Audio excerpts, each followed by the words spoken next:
What's up guys, this is Linus the Taiwanese who teach Chinese online. Since you are interested in Chinese culture, you are also most likely interested in Chinese food as well. When it comes to Chinese food, there is one essential tool you should master in order to truly experience an authentic Chinese dining experience, and that's 筷子, chopsticks. Today, besides learning how to use 筷子, we will also explore some other things that you should know about this magical utensil. Let's get it rolling. Number 1. 筷子是什么? What are chopsticks? Chopsticks are kitchen and eating utensils that originated in ancient China. They are a pair of smooth, frequently tapered sticks of equal length.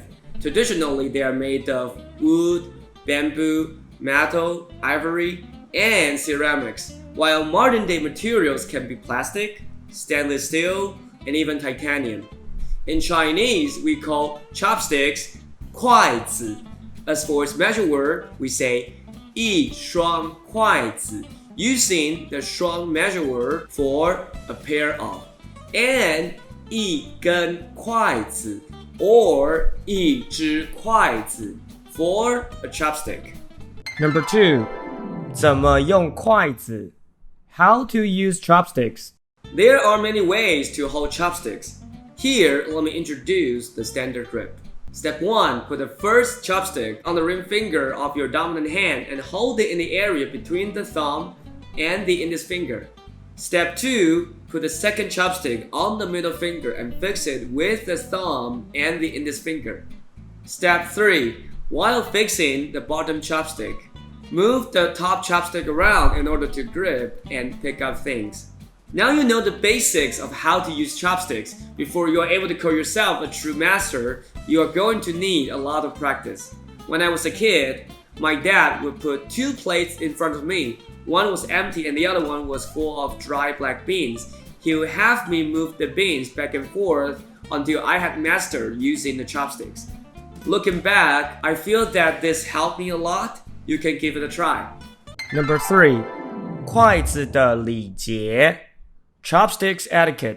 Hold the thick tip of the chopsticks and pick up food with the thin tip. Before the meal starts, wait until the host asks you to start before gripping your chopsticks. When the meal starts, it's better to let the guests or elderly do the first pickup with the chopsticks. This applies to each new dish that is served throughout the dinner.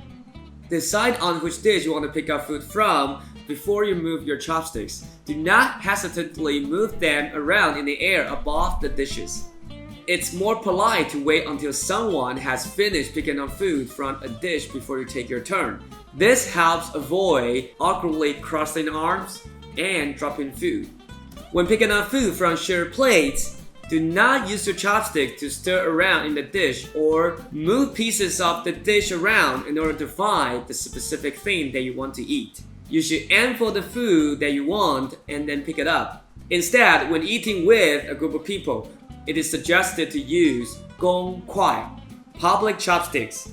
These are serving chopsticks that come with each dish, and you should use them to pick up food from shared plates, making it more hygienic. However, they are not mandatory if you eat with your family or close friends. If you do use 公筷, always remember to put them back after you have used.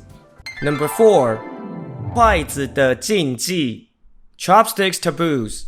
Do not tap your bowl or plate with your chopsticks, as this was something that bakers would do in the past. Do not put your chopsticks in the standing vertical positions in the rice, as this looks like incense sticks that you will find in an incense burner in front of gods or dead people. If you have to leave the table, you can place it next to your bowl or on the chopstick rest. Do not play with the chopsticks, spinning it around, pointing at people, and so on. You should avoid any behavior that is irrelevant to eating or that might possibly be disturbing. Number 5. 筷子的趣闻 Chopsticks fun trivia. There is a fun trivia about chopsticks. When holding chopsticks, the further the distance between your hand and the pickup tip, the more likely you are to marry someone from far away. Therefore, if you really want to marry a foreigner, Try holding the chopsticks as far away from the tip as possible. Thank you so much for watching this video. I hope you like it. Of course, this video doesn't cover everything. It is simply a brief beginner's guide on how to use chopsticks, and there are a lot more details you can explore on your own. If you have any questions, feel free to ask me in the comments below. If you like my content, make sure that you subscribe, like, and share. Have a wonderful day, and I will see you next time. Bye!